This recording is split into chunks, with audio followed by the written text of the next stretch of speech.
మరి నరేందర్ రెడ్డి గురించి విమర్శించేటప్పుడు ఒకసారి ఆలోచన చేసుకోవాలి వీళ్ళిద్దరు కూడా. ఎందుకంటే నరేందర్ రెడ్డిని వాడుకున్నది ఇక్కడ ఉన్న వాళ్ళు ఎవరు కూడా, కార్యకర్తలు ఎవరు కూడా వాడుకోలేదు. వాళ్ళిద్దరంతా వాడుకోవడం, ఎస్పీ ఆఫీస్ కానీ కలెక్టర్ ఆఫీస్ కానీ, ఆయన హైదరాబాద్ నుంచి సడన్ గా డైరెక్ట్ మాకు కూడా కన్సల్ట్ లేకుండా, మద్దరు వాళ్ళకు కూడా ఇన్ఫర్మేషన్ లేకుండా తీసుకుపోయి కలెక్టర్ ఆఫీస్ లో పనిచేసుకున్న వ్యక్తులు వీళ్ళిద్దరే ముఖ్యంగా. ఎందుకంటే అన్న వాళ్ళు చెప్పింది విన్నాడు, వాళ్ళు చెప్పింది వాళ్ళు ఇప్పుడు సంబంధం లేని కార్యకర్తల పెళ్లిళ్ళు కానీ మంచి చెడులకు కానీ రాకుండా వీళ్ళిద్దరు కార్యకర్తలు చెప్పిన మహబూబ్నగర్ లో ఉన్నా, హైదరాబాద్ లో ఉన్నా, ఎక్కడ ఉన్నా వాళ్ళ సంబంధికులు వాళ్ళ బంధువులది ఉన్నా కూడా తీసుకుపోయి మా ఎమ్మెల్యే అని చెప్పి చూపించుకున్న వ్యక్తులు వీళ్ళు. అటువంటి ధోరణి ఉన్న వ్యక్తులు మళ్ళీ ఈ రోజు వ్యతిరేకంగా మాట్లాడుతున్నారంటే నరేందర్ రెడ్డి అన్న చేసిన పాపం ఏంది? వీళ్ళకు పదవులు అనుభవించిన వాళ్ళు వీళ్ళే, పదవులు లేని వాళ్ళం మేము. ఇక్కడ ఉన్నాం, పార్టీ కోసం కష్టపడుతున్నాం. ఇప్పటికీ కూడా పార్టీకి వ్యతిరేకంగా 24 గంటలు పనిచేసిండ్రు. ఈ రోజు మాట్లాడుతున్నారు మీరు 6 వార్డులు మేం లేకపోతే గెలిచేవా అని. ఏ ఒక్క దగ్గరన్నా అనుకూలంగా ప్రచారం చేసినట్టు ఏదన్నా ప్రూఫ్ ఉంటే చూపియండి. ఇప్పుడు నిజాలు బయటికి పెట్టండి. మీరు మాటలాడినంత మాత్రాన కాదు. ఏ గల్లీలో కూడా అభ్యర్థి కాకుండా మన పార్టీ కార్యకర్తలు అనుక్షణం ఏ క్యాండిడేట్ ఎక్కడ పని చేస్తున్నాడు, ఏం పని చేస్తున్నాడు, వాడు ఇక్కడ చేస్తున్నాడా అక్కడ చేస్తున్నాడా ఏందని కార్యకర్తలే చెప్తారు. ఎవరు కూడా చూసే అవసరం లేదు అంత పర్టికులర్ గా. కోరుకుంటూ మేము ఇది చేస్తున్నాము అది చేస్తున్నాము అనేది కాదు. పార్టీ అధిష్టానం ప్రతిపక్షంలో ఉన్న ఒక పార్టీ ఎవరన్నా వ్యక్తులను సస్పెండ్ చేయాలంటే నిశ్చితంగా చాలా ఆలోచన చేస్తుంది. ఒక 2 వ్యక్తులని ప్రధానంగా పార్టీ కోసం మేము పనిచేసినాము, కాన్స్టిట్యున్సీ స్థాయిలో మేము తిరుగుతున్నాము, అందరినీ మొబిలైజేషన్ చేసి పార్టీకి ఒక కొత్త నాయకత్వం తీసుకొని వస్తాము అని ప్రచారం చేసుకునే నాయకులు 2 తీసేయడానికి ఎంత బలమైన కారణం ఉంటే కులం తీసేస్తారు. తీసేయడం ఎవరు వీళ్ళు చెప్పినా వాళ్ళు చెప్పినా అనే ఉద్దేశంతో కాదు. అది రాష్ట్ర వర్కింగ్ ప్రెసిడెంట్ కేటీఆర్ గారు ప్రత్యేకంగా వీళ్ళపైన ఏమేమి జరిగిందనేది మొత్తం ఒకటి నివేదిక తీసుకొని దాన్ని జిల్లా అధ్యక్షుడు ఎస్ఆర్ రెడ్డి గారితో నుంచి తీసుకొని పోయి చేసింది. దీంత ఇక్కడ ఉన్న బాధ ఎంత ఉండదో పైలలో పార్టీ బాధ కూడా అంత ఉంది. పార్టీ అనేది ఒక వ్యక్తిని ప్రధాన ప్రతిపక్షంలో ఉన్న ఒక పార్టీ ఎవరన్నా ఒకరిని కార్యకర్తను తోలియాలంటే తోలిస్తుందా? అది ఎందుకు తోలిచ్చింది అంటే మీ నైతికత, మీ విలువలు, మీరు ఏం చేసిండ్రు, పార్టీ కోసం ఏమేమి పని చేసినది ప్రతి ఒక్కరికి, మా మున్సిపాలిటీలో ఉన్న ఒక్కొక్కరికే కాదు, కాన్స్టిట్యూన్సీలో ఉన్నది ఉమ్మడి జిల్లాల్లో మీరు ఏం చేస్తున్నారు అనేది కూడా తెలుసు. ఒక పార్టీ నిర్దాక్షిణ్యంగా ఒక 2 వ్యక్తులను సస్పెండ్ చేసిండ్రు అంటేనే మీ స్థాయి ఏమిటో తెలుసు. మళ్ళీ స్థాయి గురించి దీని గురించి మాట్లాడారు. ఈరోజు మా ఇంకొక విషయం మాట్లాడుతున్నాడు. స్థానికంగా ఉన్న వ్యక్తులను ఎమ్మెల్యేలను చేద్దాము, స్థానిక అంశాన్ని మనం కాన్స్టిట్యున్సీలో బలంగా తీసుకొని పోదామని అన్నాడు. అసలు 2008లో స్థానిక దాన్ని నాశనం చేసిందే మీరు. అప్పుడు 2008లో ఏం చేసిండ్రు? ఇప్పుడున్న ముఖ్యమంత్రిని తీసుకొని వచ్చి రాజకీయం చేసిరి. అప్పుడున్న మన స్థానికంగా ఉన్న గురునాథ్ రెడ్డి గారిని ఓళ్ళని ఓడగొట్టడానికి ప్రధానంగా పనిచేసింది మీరే.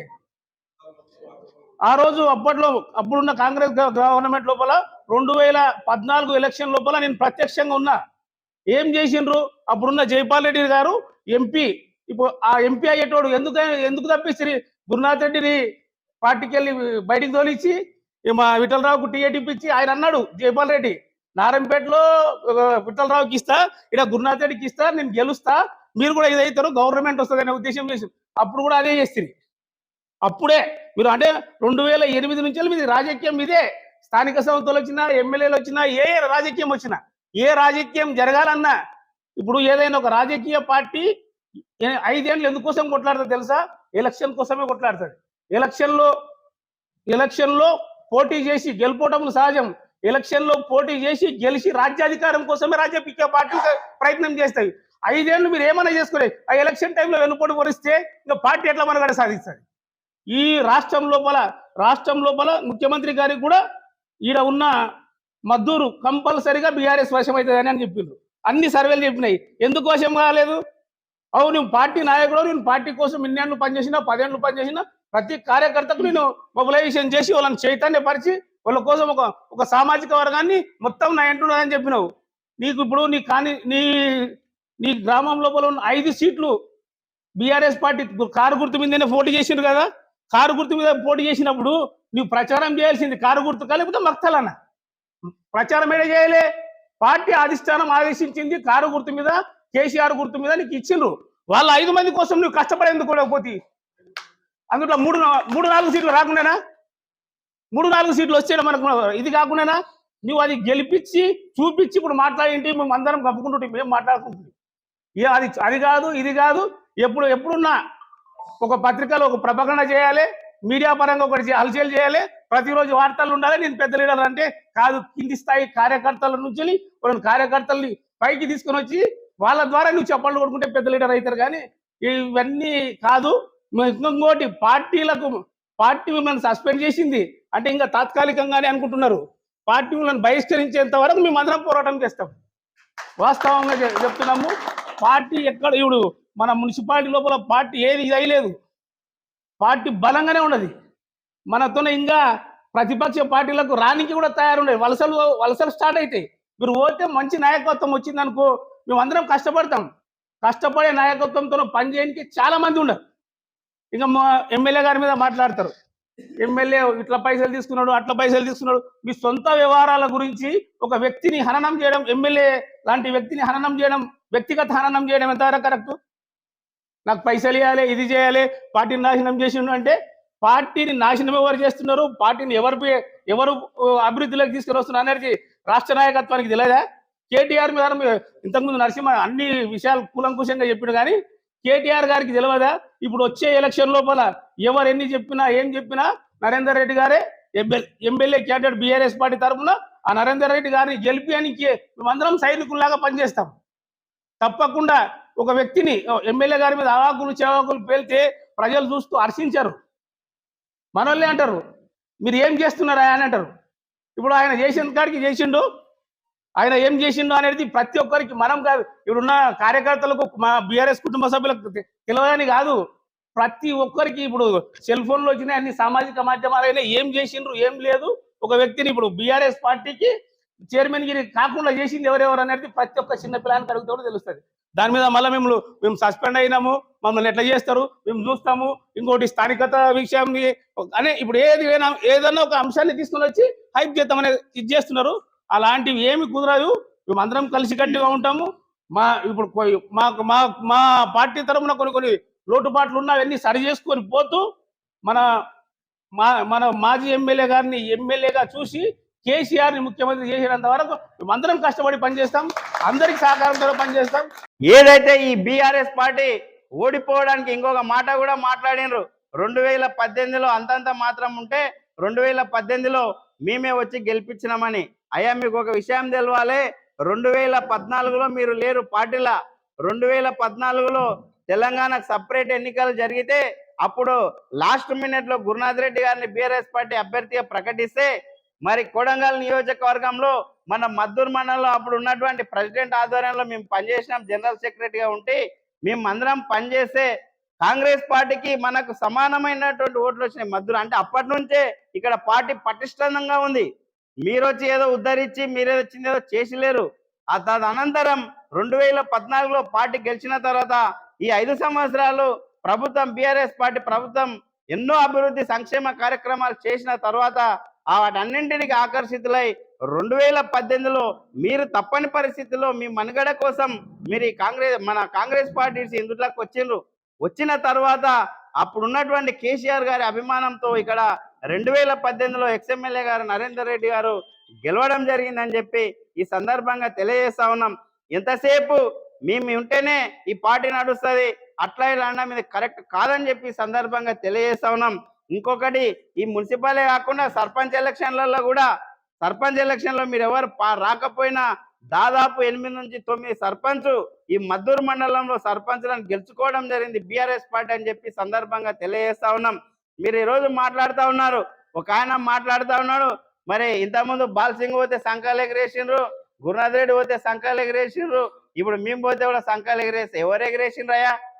ఆ రోజు ఇదే మరి గతంలో బీఆర్ఎస్ పార్టీ అధ్యక్షునిగా 2014 నుండి 18 వరకు అధ్యక్షుగా ఉన్నటువంటి మరి కొత్తపల్లి మండలాన్ని నిర్జితానికి చెందిన లక్ష్మణ్ రెడ్డి గారు మరి బీఆర్ఎస్ పార్టీలో ఉంటే ఆయనను కూడా మీరు పార్టీ నుండి మరి మీరు ఆ రోజు వచ్చారు, ఆయన వ్యతిరేకించలేదు, మేమందరం పార్టీలోనే వ్యతిరేకించలేదు, మీరు పార్టీలోకి వచ్చిండ్రు పని చేయాలని చెప్పి. అంటే మీరు లేనిపోటీ ఎక్స్ఎమ్మెల్యే గారికి నేర్పి మరి ఆయనను కూడా మీరు బయటికి వెళ్ళగొట్టి మీరు సంఖ్యలు గుద్దుకున్నారు. బాల్సింగ్ గారు పోతే బాల్సింగ్ బాగా పోయిందని చెప్పి మీరు సంఖ్యలు గుద్దుకున్నారు. మేము ఎక్కడ కూడా మేము ఆ రోజు అదే విధంగా పనిచేస్తా ఉన్నాం. ఈ రోజు కూడా అందరం కూడా సమిష్టిగా అదే విధంగా పనిచేస్తా ఉన్నాం తప్పిస్తే ఒకరు పోయినరనో ఒకరు ఉన్నారనో సంకల్ గుద్దుకునే వ్యవహారం ఇక్కడ ఉన్నటువంటి కడుగట్టిన బీఆర్ఎస్ పార్టీ నాయకులకు కార్యకర్తలకు ఎవ్వరికీ కూడా లేదని చెప్పి ఈ సందర్భంగా తెలియజేస్తా ఉన్నాం. మీరు ఇప్పటికైనా గమనించుకోవాలి, ఇప్పటికైనా మీ తలపొగరు దిగాలే.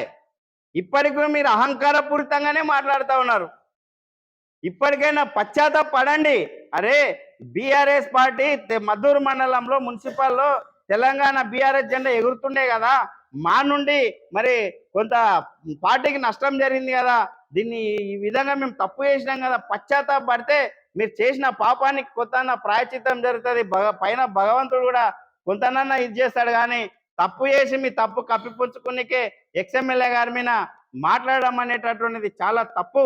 ఇంతకుముందు మా వాళ్ళు చెప్పిండ్రు ఇక ప్యాకేజీలు ఎమ్మెల్యే గారు ప్యాకేజీలు తీసుకున్నారు. ప్యాకేజీలు ఎమ్మెల్యే గారు ఎందుకు తీసుకుంటారా? పార్టీ అభ్యర్థి కోసం గెలుపు కోసం ఆయన అహర్నిశలు ఎవరు కూడా పనిచేయలే. డోర్ టు డోర్ ప్రతి వార్డు ఎంత లేట్ అయినా డోర్ టు డోర్ తిరగడం జరిగింది. ఇంత పెద్ద ఎత్తున ప్రచారం చేసి పార్టీ గెలుపు కోసం పనిచేసినటువంటి వ్యక్తి అయినా కానీ మీరు కావాలని ఏదో బురద జల్లే విధంగా మీరు మాట్లాడడం ఇది సరైన విధానం కాదని చెప్పి సందర్భంగా తెలియజేస్తా ఉన్నాం. ఈయనకు ఒకటే అలవాటు ఉంది, ఒకరి భుజమైన తుపాకీ పెట్టి ఇంకొకరికి గురి పెడతాడు. ఎట్లా అంటే గురునాథ్ రెడ్డి గారి సపోర్టు తోటి ఆ రోజు మీరు కోఆప్షన్ మెంబర్ అయి తర్వాత గురునాథ్ రెడ్డి గారి పైన మీరు వ్యతిరేకంగా పనిచేసి ఆయన మైక్ మాట్లాడుతుంటే మైక్ గుంజుకున్నావు. మీరు మాకు తెలియదు అనుకుంటున్నారా మీ చరిత్ర? తర్వాత విఠలరావు గారు ఎంట తిరిగి ఆయన అక్కడిక్కడ ఆయన చనిపోతే అంత్యక్రియలకు కూడా వాళ్ళే. మీరు ఈ రోజు మీరు మాట్లాడతారు, పెద్ద పెద్ద మాటలు మాట్లాడతారు, పెద్ద పెద్ద ఇది మాట్లాడతారు. కాబట్టి మీరు ఆలోచన చేసి ఇప్పటికైనా మీరు ఇటువంటి విధానాలను మానుకోవాలని చెప్పి ఈ సందర్భంగా తెలియజేస్తా ఉన్నాం. ముఖ్యంగా ఇంకొకసారి మిగతా విషయాలు చాలా మాట్లాడిన చెప్పాలంటే ఇదైతే మా వాళ్ళు అందరు చెప్పిండ్రు అన్ని అంశాలు. కాబట్టి మేము ఒక్కటే చెప్తా ఉన్నాం, ఎవరైతే వాళ్ళ ఎంబడి ఇంకా కొద్దిగా గొప్ప ఆశ పెట్టుకున్న వాళ్ళు ఎవరైనా ఉంటే కరాఖండిగా చెప్తా ఉన్నాం, మొన్న 4 తారీఖు నుండే బీఆర్ఎస్ పార్టీకి ఎండి సలీం గారికి జి వీరారెడ్డి గారికి బీఆర్ఎస్ పార్టీకి సంబంధం తెగిపోయింది. ఇది క్లియర్ కట్. ఇది ఈ విషయంలో అందరు తెలవాలనే విషయం మళ్ళీ వాళ్ళు చెప్పిండ్రు. వారం టైం ఇచ్చిండ్రు, ఇది టైం ఇచ్చిండ్రు, అది టైం ఇచ్చిండ్రు అంటే ఎవరు టైం ఇయ్యారయ్యా? ఎందుకు ఇస్తారు? పార్టీకి నష్టం జరిగి పార్టీ ఓడిపోయే విధంగా మీరు పనిచేస్తే మళ్ళీ మిమ్మల్ని తీసుకొని నెత్తి మీద రుద్దుకుంటారా? ఏమైనా అర్థం ఉందా మీరు మాట్లాడేది? ఏదో కార్యాచరణ ప్రకటిస్తారంటే ఏం ప్రకటిస్తావు కార్యాచరణ? మళ్ళీ ఇంకో పార్టీలకు ఆ పార్టీని కూడా ఆ పార్టీలో ఉన్న వాళ్ళని ఓడగొట్టడానికే మీ కార్యాచరణ ప్రకటిస్తారా? ఇక స్థానికత అంశం ఈరోజు కొత్తగా వచ్చి ఎందుకో స్థానికత గురించి మాట్లాడుతున్నారు. మరి ఇన్నేళ్ళు ఏం పని చేసిన స్థానికత విషయం గురించి? ఇంతకుముందు చెప్పిండు అన్న, మరి 2008లో 2009లో మరి రేవంత్ రెడ్డి గారు ఎంబడి నీ పక్కల్లో నాయననే రేవంత్ రెడ్డి గారి ఎంబడి మరి తిరిగి మరి స్థానికేతరానికి సపోర్ట్ చేసిన విషయం మర్చిపోయిన రైట్లా? బీఆర్ఎస్ నాయకుడికి తెలుసు ఆ రోజు నీ ఎంబడినటువంటి అన్మిరెడ్డి అన్నకు ఎంపీపీ టికెట్ వస్తుందంటే ఆయనకు మీరు చేసిండ్రు. ఆ రోజు పెదిరిపాడు ఇలవార్త పెదిరిపాడు 2 గంటలకు వెళ్ళి ఆ రోజు మీరు పనిచేసిన ఆయనకు. ఆ రోజు కూడా స్థానిక ఎలక్షన్లనే అన్మిరెడ్డిని ఓడగొట్టడానికి అంటే నీ ఎంబడి నుండి 20 ఏళ్ళు నీ ఎంబడి పనిచేసినటువంటి నీ దగ్గర ఉన్నటువంటి కూడా మోసం చేసినటువంటి వ్యక్తివి నీవే. అంటే చూడండి, స్థానిక ఎలక్షన్లో నువ్వు మోసం చేసుకున్నట్టు చూసావు. మళ్ళీ ఇప్పుడు ఈ ఎలక్షన్లో కూడా అంటే ఏమిది? స్థానిక ఎలక్షన్లో అయినా సరే అంతలే చేస్తున్నావు. ఎమ్మెల్యే ఎలక్షన్లో నువ్వు చేయాలనుకుంటే మా మీద ప్రతాం కాదు, ఆ పెద్దోళ్ళ మీద చేయండి, వాళ్ళ మీద గొడవ పడతావు. ఎలక్షన్లో మా మీద ఎలక్షన్లు చేస్తావు. ఈ రోజు మున్సిపాలిటీ మద్దూరు మున్సిపాలిటీలో అన్ని సర్వేల్లో ఆ ఎలక్షన్ కన్నా ముందు టీఆర్ఎస్ జెండా ఎగురుతా అని చెప్పి అందరికి తెలుసు.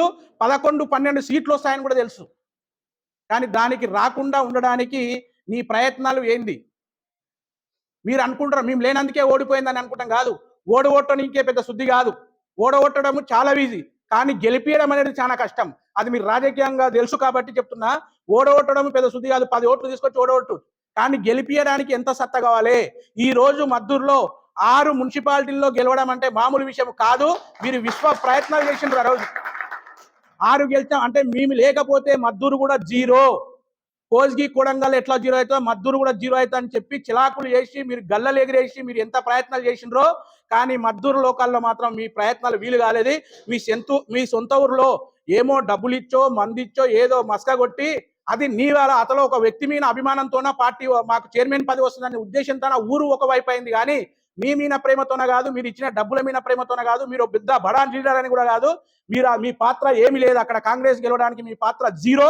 అక్కడ పాత్ర మొత్తము అక్కడ ఉన్నటువంటి ఒక వ్యక్తి మంచి వ్యక్తి అనే ఉద్దేశంతోన మనకు చైర్మన్ పదవి వస్తుందనే ఉద్దేశంతోన ఆ ఊరు అంతా ఏకమయ్యి ఏకతాటి పైన ఓట్లు వేసి కాంగ్రెస్ ని గెలుచుకున్నారు తప్ప మీ పాత్ర ఏమి లేదు. ఆడ మాత్రం మీ నమ్మకంతోన నరేంద్ర రెడ్డి అని కూర్చొని మేము గడవబట్టి అడుకున్నాము. ఇదే సలీమన్నని మేము గడవబట్టి అడుగుతున్నాము. ఆ రోజు అన్న ఏమన్నా లొల్లులుంటే చూసుకోండి అన్న తర్వాత, కానీ ఎలక్షన్ చేయనన్న దయచేసి ప్రతి ఒక్క యువకులు వస్తున్నారు, మీ ఎంబడి తిరిగిన వాళ్ళు వచ్చిన పార్టీ కోసం పనిచేసిన వాళ్ళు వచ్చిండ్రనా, మీరు దయచేసి ఆ లొల్లులు బంద్ చేసి తర్వాత ఏమున్నా మాట్లాడుకుందామని చెప్పి ఎలక్షన్ కన్నా ముందు అంటే అక్టోబర్లో ఈ లొల్లి జరిగిందంతా అక్టోబర్ జడ్పీటీసీ ఎలక్షన్లు ఎప్పుడైతే వస్తాయన్నారో ఆ రోజుకి ఈ లొల్లి స్టార్ట్ అయింది. మరి ఆ రోజుకి ఏమైనా లొల్లి స్టార్ట్ అయిందో, వీళ్ళకన్నా పెద్ద నాయకులు పార్టీలకు వస్తున్నందుకు అయిందో లేకపోతే వీళ్ళ వ్యక్తిగత కారణంగా అయిందో, కానీ కరెక్ట్ ఎలక్షన్ టైంలో వచ్చే టైంలో మేము కూడా 4 నెలలకెళ్ళి అడుగుతున్నాం. ఇదే సలీమన్ అనుకుంటున్నాం, ఇదే నరేంద్ర రెడ్డి అని అనుకుంటున్నాం. మీరు ఏమున్నా కూడా మాట్లాడుకోండి, తెంపుకోండి, పంచాయతీ తెంపుకోండి, లేకపోతే ఎలక్షన్ నిలవడమని చెప్పినాం. కానీ లాస్ట్కు దీన్ని నానేసి మా మీద ఈ రోజు ప్రతాపం చేసి మేము ఈ రోజు జెండా ఎగరేసే చైర్మన్ అయిదాం అనుకున్నటువంటి వ్యక్తులను కూడా ఈ రోజు డబ్బులు ఉన్నాయని చెప్పి వాళ్ళ మీద నిందలేసి డబ్బుల కోసం టికెట్ అమ్ముకున్నారని చెప్పడం ఎంతవరకు సమంజసం?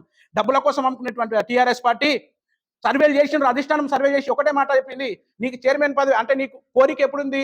3 నెలల క్రితము నీకు చైర్మన్ అనే ఆశ లేదు. బీసీ జనరల్ వచ్చినప్పుడు ఆశపడ్డ తప్పు లేదు, నీవు కూడా పార్టీ కోసం పనిచేసినావు అని చెప్పి ఉంది ఉద్దేశం. కానీ ఒక సర్వే అనేది ఉంటుంది. ఎవరు గెలిస్తే ఎవరికి ఒక క్యాండిడేట్ ఒక వార్డులో 5 మంది 10 మంది గెలవడలే, నేను గెలుస్తానే వాని సొంతం ఉంటుంది, వాని మైండ్ ఏమిటంటే నేను గెలుస్తానే నమ్మకం ఉంటుంది. అది తప్పు కదా. పార్టీ నిర్ణయిస్తుంది, సర్వే పెట్టుకుంటే ఆ సర్వే మొత్తము ఎవడైతే కరెక్ట్ క్యాండిడేట్, ఎవడైతే గట్టి క్యాండిడేట్, ఎవడైతే గెలుస్తాడో వానికి పార్టీ టికెట్ ఇవ్వాలని చెప్పి ఆలోచన చేస్తారు ఏ పార్టీలో అయినా సరే. కానీ మన పార్టీలో కూడా చైర్మన్ మీకు ఇవ్వాలని తప్పు ఎవరు అనలేరు. అరే పలానా వ్యక్తికి ఇవ్వాలి అని చెప్పి ఎవరు అనలేరు. ఇవ్వాల్సిన వచ్చిన వ్యక్తి కూడా సపోర్ట్ చేస్తానని చెప్పిండు, అది కూడా పచ్చి నిజమే. కానీ సర్వే చేసిన తర్వాత ఈసారి ఏముందంటే లోకాలిటీ ప్రిపరేటెడ్ ఉంది. మీకు ఆల్రెడీ తెలుసు ఎలక్షన్ అయిన తర్వాత లోకాల్ ఎట్లయిందని మీకు తెలుసు. లోకల్ వాళ్ళకు టికెట్ ఇవ్వాలని చెప్పి ఒక నినాదం బయటకు వచ్చింది. మద్దూరు మున్సిపాలిటీ ఎలక్షన్ రాందాడే ఒకటే నినాదం వచ్చింది, మద్దూరు మున్సిపాలిటీ లోకల్ వాళ్ళకు మాత్రమే చైర్మన్ పదవి వేయాలని చెప్పి ప్రజల్లో వచ్చింది. అదొకటి. అది కూడా చెప్పినాం లోకల్ వాళ్ళకి ఎక్కువ వేయాలని చెప్పి. ఆయన అన్నాడు లోకల్ వాళ్ళకి ఇస్తే ఎట్లా అది ఇది అన్నారు. అది ప్రజల్లో వచ్చింది, మనం ఏం చేయలేం, లోకల్ వాళ్ళకి ఇవ్వాలి. మీ మీద ఈసారి ఏంటంటే ఒక కొత్త వ్యక్తులని అంటే రాజకీయాల్లో ఒక కొత్త వ్యక్తులను చూడాలని చెప్పి ప్రజలు అనుకుంటున్నారు. ఈ అన్ని సర్వే చేసి చెప్పి మిమ్మల్ని పక్కకు పెట్టి వేరే వ్యక్తికి టికెట్ ఇవ్వాలని చెప్పి ఆలోచన చేసిండ్రు. అన్నప్పుడు మీరు అది ఆలోచన చేసేది ఉండే. అహంకారానికి పోయి స్వార్థం కోసం పోయి తనకు ఉన్న విలువను ఓడుకొని పక్కల మాటలు విని ఈరోజు నీ పరిస్థితి ఏడు ఉందో ఒకసారి అర్థం చేసుకోండి. ఈరోజు నువ్వు పార్టీ సీనియర్ నాయకుడవు, నీకు నరేంద్ర రెడ్డి అన్న మీకు న్యాయం చేస్తాడు, లీడర్లను తయారు చేస్తలేడు, టీఆర్ఎస్లో ఉన్న కార్యకర్తలు లీడర్లు అయితలేరు అని అంటున్నాడు. మళ్ళీ నువ్వు ఎక్కడి నుంచి లీడర్ అయినావు? కాంగ్రెస్లో ఉన్నప్పుడు నీకు లీడర్ పదవి ఉండేనా? నీకు స్టేట్ ఫైనాన్షియర్ అధ్యక్షుడు ఇవ్వడానికి కారణం ఎవరు? నరేంద్ర రెడ్డి అన్న కాదా? ఇంకో వ్యక్తి నీకు కోజ్గి మార్కెట్ కమిటీ చైర్మన్గా ఇవ్వడానికి మళ్ళీ నిన్ను ఎదగనించడానికి ఆ రోజు అడ్డమేసిండా? అంటే నీ పెద్ద పెద్ద పదవులు అనుభవించిండ్రు కానీ ఎదగనిస్తలే అంటారు. మళ్ళీ నేను ఎదగనిచ్చింది కదా, నీవు ఎదగనిచ్చినావు. ఇదే 2 మాటల ఒక్క లీడర్ని తయారు చేసినావా? ఒక్క లీడర్ అన్న తయారు చేసినవా? 2 మాటల కాజీపురంలో ఒక లీడర్ అన్న తయారు చేసిండ్రా? 2 మాటల ఈ రోజు పాపం తెలుసా, ఇండిపెండెంట్ గా గెలిచినటువంటి వ్యక్తి చాలా బాధపడుతున్నాడు. పార్టీ టికెట్ ఇస్తామని చెప్పినాం కానీ ఆయన ఈయన ఎంబడి ఉన్నందుకు ఈయన మాటలు విని చాలా మంది అక్కడ ఇలాంటి 5 మంది మేము పార్టీకి వెళ్ళి నిలబడతాము గెలుస్తామనే నమ్మకం ఉండి సర్వేలు చేసి 10వ వార్డులోకి వెళ్ళి ఒక మల్లేష్ అనే వ్యక్తి ఉన్నాడు, ఆషఫ్ అనే వ్యక్తి ఉన్నాడు, రవి అనే వ్యక్తి ఉన్నాడు, విజయ్ అనే వ్యక్తి ఉన్నాడు, ఒక ముస్లిం క్యాండిడేట్ ఉన్నాడు ఇబ్రాహిం అని చెప్పి. ఆ క్యాండిడేట్ ఇంత మంచి క్యాండిడేట్లని వాళ్ళు ఆల్రెడీ గ్రౌండ్ వర్క్ చేసుకొని తయారయ్యి గట్టిగా జనాలు కూడా మేము ఈ రోజు టీఆర్ఎస్కి వెళ్ళిన పలానా క్యాండిడేట్లకు టికెట్ ఇచ్చి గెలుస్తామనే టైంలో బీఫామ్ తీసుకునే టైంలో నాకు బీఫామ్ ఇస్తేనే మీరు బీఫామ్ తీసుకోండి అంటే దీంట్లో స్వార్థం అర్థం చేసుకోండి. అంటే నేనుంటేనే మీరు ఉండాలి. ఎన్నికల సందర్భంగా మొన్న మున్సిపల్ ఎలక్షన్ వచ్చిన తర్వాత నుండి ఇక్కడ మద్దూరు మండలంలో కొందరు బీఆర్ఎస్ పార్టీ నాయకులు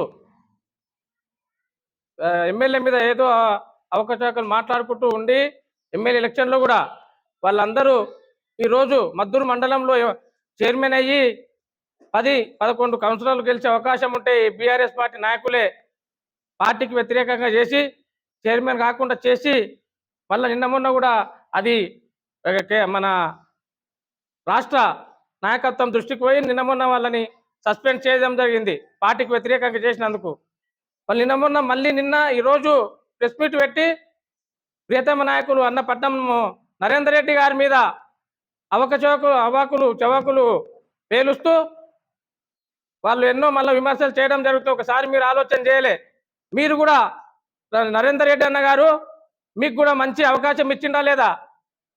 మీరు కూడా రాష్ట్ర స్థాయిలో మంచి అవకాశం ఇచ్చి మీకు మంచి పొలిటిక్స్ వెంబడి పెట్టుకొని తిరిగి మేమందరం కూడా ఈరోజు మద్దూరు మున్సిపాలిటీలో కూడా అందరం కూడా గెలిపించుకొని ఒక పార్టీకి కట్టుబడి అందరం పనిచేస్తామని చెప్తే ఇలా లాస్ట్ వరకు కూడా మీరు ఏదో చేసి ఈ పార్టీని మీ కొరకు అందరు పనిచేసి ఇచ్చేస్తే కూడా స్థానిక నాయకులను కూడా మీరు ఇచ్చేసి వీళ్ళ ఇది కాకుండా మీరు ఏదో పార్టీల కొద్దిగా ఇచ్చేసి పార్టీ కొరకు మీరు అందరూ వ్యతిరేకంగా చేసి రోజు మద్దూరు మండలంలో చైర్మన్ కాకుండా చేసినందుకు ఇక్కడ ఉన్న వాళ్ళందరూ కూడా తీవ్రంగా ఖండిస్తున్నారు.